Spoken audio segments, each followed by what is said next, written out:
The legend is that the bells of Shandon not only ring out over Cork, the second city of Eire, but call her sons back from all over the world. Certainly this is true of Frank O'Connor. Sometime librarian, sometime railway clerk, sometime director of the Abbey Theatre, Dublin, gunman in the fight for Irish independence, visiting professor of literature in Stanford University, California, and at all times and always a writer. Acknowledged, particularly in America perhaps, as the leading Irish writer of his day. His two main bases are New York and Dublin. But rarely a year passes without his coming back from wherever he is, in Europe or America, to spend a few days here in Cork. The city draws him. This is where he was born, and this is where he constantly returns. He lived here, hardly ever left the place, until he was 28. 10 years too old. You see, I feel about towns and cities that just like human beings, they have a mental age of their own. I'd hate to show you some small towns in Ireland where the age limit is 12. But after all, I mean, the Dublin, though it lets on to be a capital and all the rest of it, has a mental age limit of roughly 25, shall we say. Now you place Cork somewhere between these two, and you can say the mental age of Cork is 18 and a half. I'm not absolutely clear what you mean by mental age limit. Well, the mental age limit really defines the period at which a young man or woman of talent ought to pack his bags and get out. And in that sense, you left Cork 10 years too late. 10 years too late, and I'm still trying to make up for lost time. However, when you come into Cork, there is no doubt, coming in from the outside anyway, that architecturally it has all the marks of a provincial capital. You don't have to sell Cork to me, Huw. After all, to me, it's the most important city in the world. It doesn't have the spectacular Georgian beauty of Dublin, but it has a quiet Regency charm of its own. You always feel that Dublin is going to get up and address you as if you were a public meeting.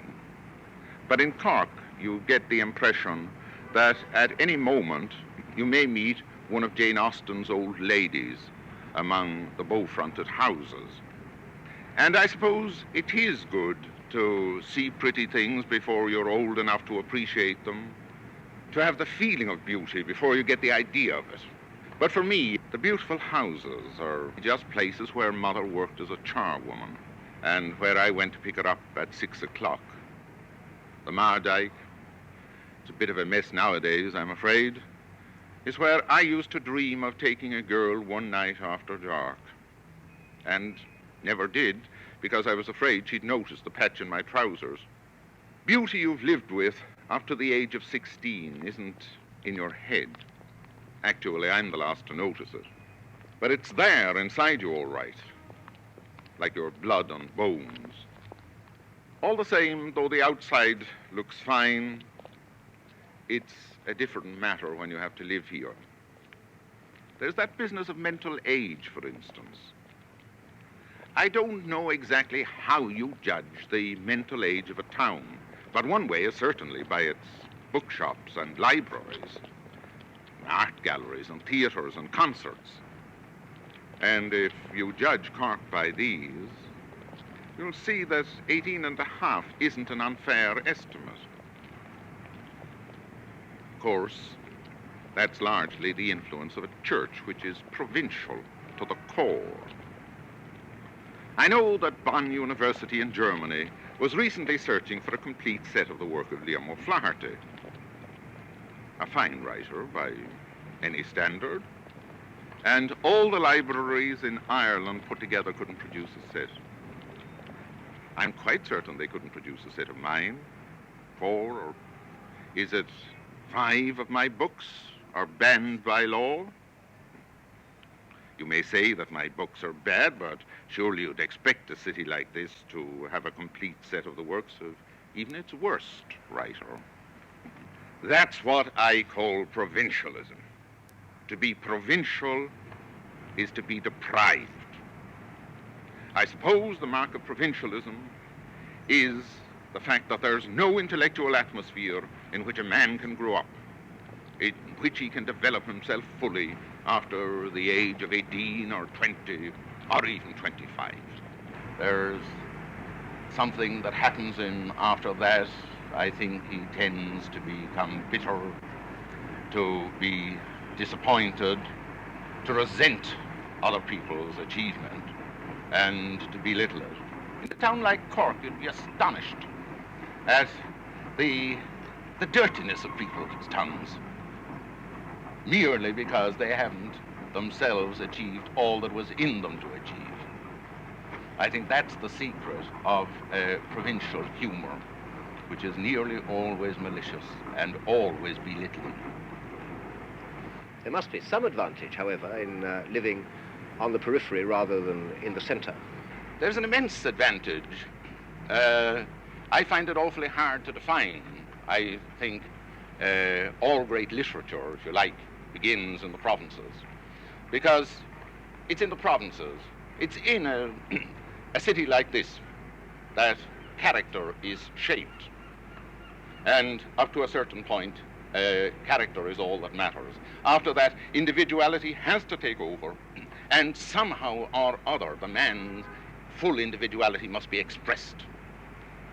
And that, to me, is the center, wherever a man can express his individuality. You're suggesting that you, Frank O'Connor, wouldn't have been the writer that you are had it not been that you'd left Cork. I'm quite certain I wouldn't have been the writer I am, whatever that may be. But I think there's a strong possibility that if I hadn't been brought up in Cork, I wouldn't have been a writer at all. Because as a boy here, I learned certain things about life that a lot of people don't know. The real values, the values of poverty, servile poverty. Because there was poverty here in those days, and there still is. Behind all the gracious houses, there are the lanes of little country cabins, each of them with its 2 rooms and the loft overhead. And not a few dozen of them either, but scores, hundreds perhaps of them. Goulding's Lane, Keeling's Lane, Arch Lane, Merrypool Lane. They may not look so squalid now, but believe me, they were hell to live in. I spent the first 6 years of my life in 251 Blarney Lane. My mother and father and myself sleeping in the one tiny room. And mind you, we were aristocrats compared with the families of 8 and 10 who lived and died in them. Oh yes, they died in them too, rather than go to the infernal workhouse. I was only a baby when my mother one day put me down on a chair in one of these cabins, and I saw her through the bedroom door saying the last prayers over a young fellow who was dying of a tubercular hemorrhage. Out of the depths have I cried to thee, O Lord, Lord, hear my prayer. Out of the depths, all right. It was no wonder if the men cleared out to the pub and the women became slovenly and hopeless. The place is poor enough now, you know, but up to 1914, the average domestic income there was about 12 shillings. Even up to 1939, it was scarcely more than £1. Of course, in wartime, it mounted to something like 30 shillings. So there was nothing else for the men to do but enlist in the British Army. And naturally, from the women's point of view, it was a real blessing to have one exacting adult out of the house.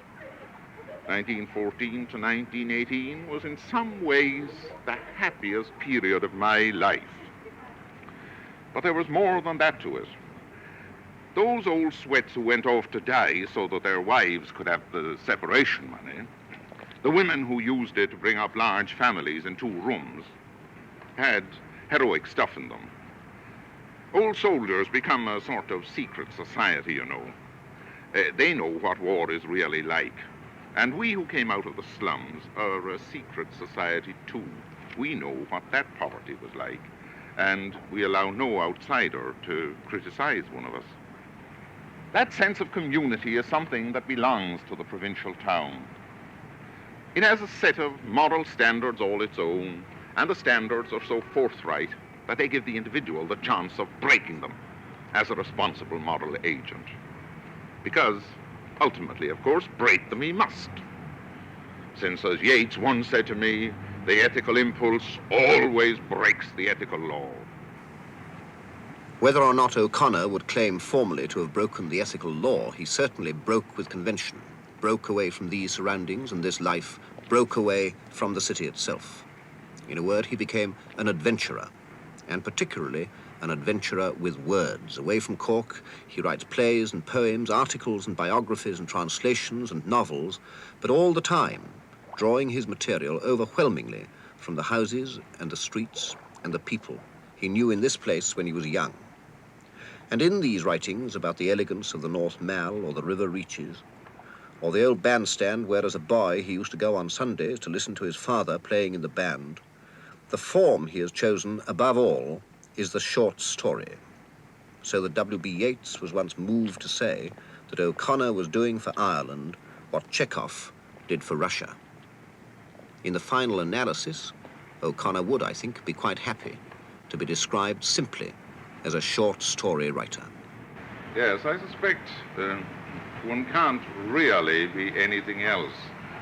I'm thinking of an old philologist friend of mine, Osborne Bergen. He was one of the great Celtic scholars. And when I was taking up literature, he said to me, very dangerous, you know, your age, taking up literature, what are you going to do? I said, write novels. He said, can't. No novels in this country.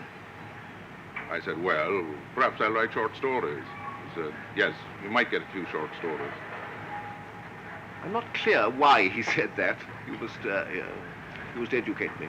I wasn't clear at the time either, and it wasn't until long afterwards that I began to realize how wise he was.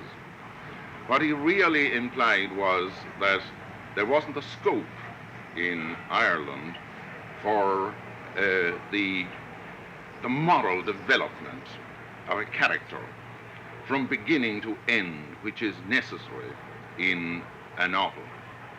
In the short story, you get something entirely different. It's the art, as I keep on saying, of the lonely man, of the man who doesn't belong to a community, who's outside of crowds. It's remarkable the number of great short story writers who were tramps, people like Gorky and Jack London. Yes. But the novel? The novel one can only write, I think, in a settled society such as England has all the time been. You get the feeling that when a character in a novel of Charles Snow's reaches the end, whether it's a disastrous end or not, he has reached as far as English society will take him. In the English novel is probably the greatest of the English arts. The short story is not a particularly English form, and on the whole, I don't think the English are very good at it. The short story, on the other hand, is perfect for a country like this, a community like this. There's nothing I can do with my hero if I write a novel, except perhaps send him down the river there on a ship for England. Because, put it like this, every Irishman's private life begins in Holyhead. Have you, let me put it like this then, have you ever been tempted to write a novel about the kind of city that Cork is, from your point of view? I've written two of them, each more disastrous than the other, and before I die I'm going to write a third. If you do write another novel about Cork, will you be bothered, do you think, by your highly ambivalent, mixed feelings towards the city? Because Cork is very much a two-sided place to you, isn't it? Yes. There is a part of Cork which you would like to celebrate, and a part of Cork which you would like to satirize. Blow up, I think, is the word. Blow up? Yeah. All right, now what are you going to do in this novel if you write it? Blow it up or celebrate it? Both, simultaneously. One writes about what one admires, but the mere fact of admiring it means that you hate everything that isn't what you admire. That line of Browning's comes into my head, Dante, who loved well because he hated. Can I finally put it to you this way, that underneath all the anger and so on, I have this feeling that somewhere in your bones you think it important not only to write about provincial cities like Cork, but also to live in them. Now, do you deny this? I certainly wouldn't deny it for an instant.